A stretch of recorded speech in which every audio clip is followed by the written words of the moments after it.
The Political Philosophy of John Locke. John Locke, 1632–1704, represents an intriguing figure in the history of political philosophy, whose magnificence of exposition and breadth of scholarly activity remain profoundly influential. Locke proposed a radical conception of political philosophy derived from the principle of self-ownership and the conclusive right of property, which in turn is based on his famous claim that a man acquires ownership of a resource when he mixes his work with him. Government, he argued, should be limited to securing the life and property of its citizens, and is necessary only because in an ideal anarchic state of nature, various problems arise that would make life more unsafe than under protection of a minimal state. Locke is also famous for his writings on toleration, in which he supports the right to freedom of conscience and religion, except when religion is judged to be intolerant, and for his persuasive criticisms of hereditary monarchy and patriarchy.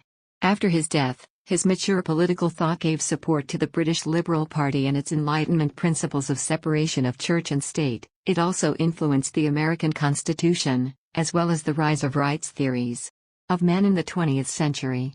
However, a closer study would reveal to us new aspects and depths that could not be captured from an introductory sketch like this. The depth of thought of a great thinker cannot be captured in a few pages or paragraphs, especially by a smaller thinker, even if he had approached this author with a special philosophical interest. We must always go back to the original and observe, in this case Locke, right there in his original texts. Locke is justly famous for his treatises, but during his lifetime he disavowed their authorship, although he subtly recommended their reading as essential in Letters and Opinions and Gentleman's Reading. The treatises soon became a classic in political philosophy, and their popularity has remained undiminished since his time. The John Locke academic industry is alive and well observed with an academic journal, John Locke Studies, and books coming out regularly that deal with his philosophy. 1. Locke, an overview of his political philosophy. The first thing to note is that Locke's philosophy is divided into two distinct periods: his period at Oxford, 1652–1666, and his period at Shaftesbury, when he was employed by Lord Anthony Ashley Cooper, more late Earl of Shaftesbury, 1666–1683. These two Lockes are somewhat distinct and should be kept in mind even if the writer or the reader is paying attention only to the Second Treatise on Government.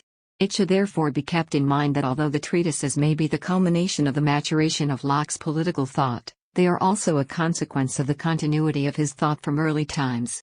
And precisely even his denial of the authorship of the books was only a consequence of the fear of persecution that some thinkers before him had suffered because of their ideas, though that turmoil had subsided long before Locke produced the treatises.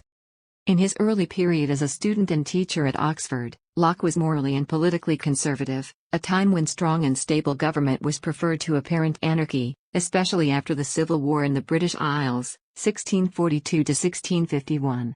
The mature Locke developed into a radical proponent of religious freedom, individual liberty, and conscience. Not that he became an anarchist or a thoroughgoing liberal who despised the use of power. Power, he believed, was essential to the direction of general peaceful welfare, but it must be energetically and controlledly controlled, and to be used for securing national interests. His later writings are certainly the current of classical liberalism, which upholds the sanctity of private property, self-ownership, minimal government, and inherent distrust in the use of power, but throughout his political theorizing and despite the emphasis on rights nonviolent, it remains politically conservative, economically mercantilist, morally authoritarian, deeply Christian, and generally suspicious of people who can affect the peace of the general welfare and security, atheists, Quakers, Catholics. Throughout his writings Locke states that those who would threaten or injure the government through their intolerance, tend towards papal theocracy, or indulge in indolence should be punished and outlawed according to his schemes. Nonconformities or at least intolerance or careful statements fit thinly within his general liberal framework. Indeed, in the writings of 1669 Locke accepts the institution of slavery, and as late as 1697, a decade and a half after the writing of the two treatises, he advises groups of beggars to be conscripted into military service and that minor begging should is whipped without worry. The Second Treatise on Government, 1660–1662, was not published until the 20th century. This book was written as a response to his student at Christ Church, Edward Bagshaw, who had published and argued for religious authenticity, also as a rejection of the state's attempts at religious uniformity, and whose friends and students had stolen the supplies of the priests in response to what they, rightly, considered a change in policy towards religious uniformity. Bagshey was a Presbyterian who generally agreed with Locke's theses, but who strongly opposed the Anglicanization of religion required by the Act. Locke begins his writings by saying how much damage the constant scribbles of religious theories have caused to the country and that the pen is more guilty than the sword itself. He then argues that for the general good, religious disagreements should be extinguished under the decision-making legislation of the state, where it should be the latter that should decide on the unification or uniformity of religion. That is why religion and its fights must be subordinated to the need for peace and security of the citizens, which only the state can provide. For the formation of a general welfare, Locke argues, with strong overtones from Hobbes, a man must give up his liberty before the judge. Locke argues, in strong Hobbesian traces, a man must to the judge, and, to trust, the judge with full power over all his actions as if he were himself. Not only must such cases be brought directly to the judge, but the people are also bound to obey. Christ commanded obedience, he notes, and after all, the judge works for the welfare of the public, while the citizen, the individual, seeks only his own interest. Consequently, self-interested efforts to solve problems will lead to clashes and conflicts if they are not placed in the hands of the judge, the ruler. However, the power of the ruler over the citizen, says Locke, is limited only to what can be seen, since, as he often mentions later, a person's conscience is private. Therefore, the power of the state will only be external. This thought of a Roman classic. Rome, where all other religious inclinations of its citizens were tolerated as long as they formally worshipped the Roman gods, which the early Christians refused to do, producing quite a few martyrs.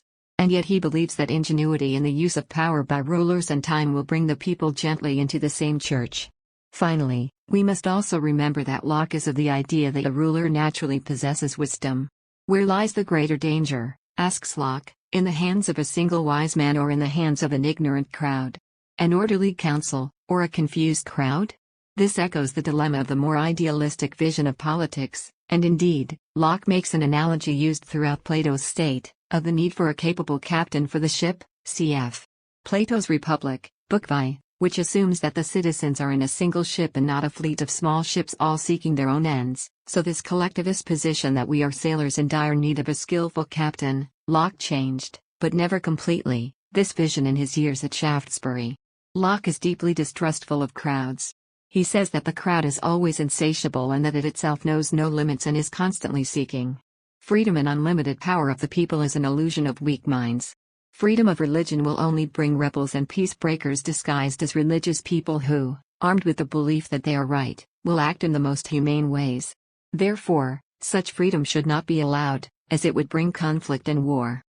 In the Second Treatise, Locke extends the Christian duty of obedience to the extent of covering the magistrate's power. He says that the citizens must obey the magistrate unconditionally, also giving rise to discussions about whether the power has been given to the right people or not. So even if the judge violates any right of the citizen, he must obey him, since God himself wanted the world to have order. But Locke is contradictory by asserting himself that conscience and freedom of judgment cannot be included under the power of the ruler, but that they still in their external form must obey that power. In this form, the right to judgment and free action would be violated.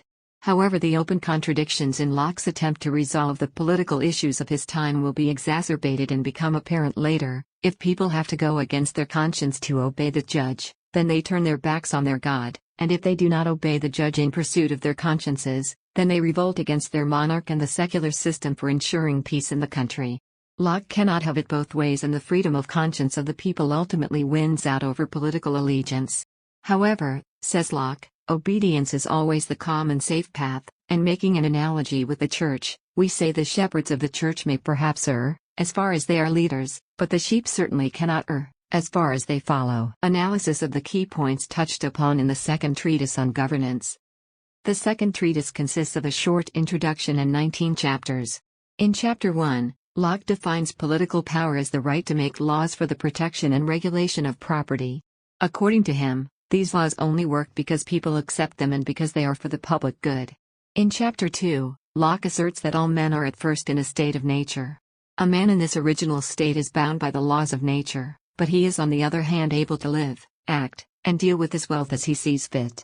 More importantly, human beings, free from the arbitrary laws of other people, have an obligation to protect each other's interests, since they are all equally sons of God. They also have an obligation to punish those who go against God's will and attempt to harm another that compromises his liberty, life, or property. In chapters 3 and 4, Locke describes the differences between the state of nature and the state of war.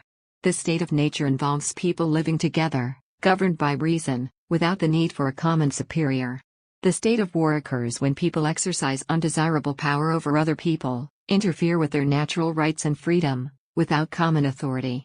The difference between war in society and war in nature ultimately depends on them.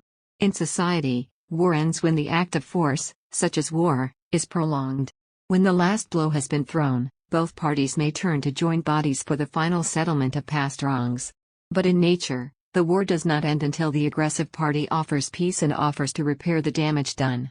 Locke claims that one of the main reasons people are entering society is to avoid the state of war. Chapter 5 deals with the definition and function of property. Whether by natural reason, or the word of the Bible, the earth can be considered the property of all people in the world to use for their collective survival and benefit. But Locke also believes in individual property. For individual property to exist, there must be a way for individuals to take possession of the things around them. Locke explains that the best theory of property rights is rooted in the fact that each person owns his or her own body and of all the work he or she does with it.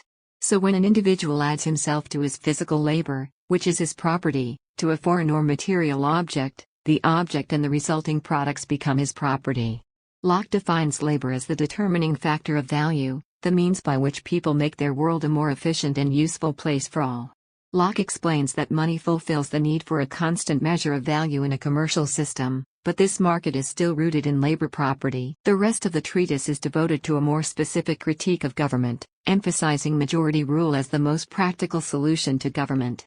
He identifies the three elements necessary for a civil society: an established common law, a recognized and impartial body to render judgment, and the power to support such judgments. He calls for a multi-branch government, including a strong legislature, and an active executive that does not leave behind the ruling legislators. Towards the end of the tract, Locke finally comes to the question of forming a new government. When the state ceases to function for the people, it has dissolved or fallen and can be replaced. When the government is devolved, the people are free to reform the legislature to create a new civil state that works in their best interest. Locke insists that this system protects against random riots and rebellion, because it allows people to change their laws legislatively and without using force. The first chapters of the Second Treatise will reveal some of Locke's most important beliefs about human nature. Some problems necessarily arise in the natural state, such as some people often create wars or conflicts with each other, steal, are aggressive towards each other, etc. But Locke believes that all people have the ability to use reason to find the right moral path. He insists that we have enough rationality to know what is, and is not, in our best interest. Belief in this universal ability is essential to correct the civil war government.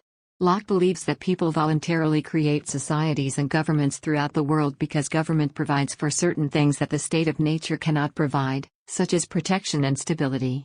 For Locke, the preservation of personal liberty is the key to a just government, which must work toward the individual and the best interest of the general welfare at all times. Locke's Second Treatise states even more emphatically that the key to all political theory is property and the right of individual ownership of goods.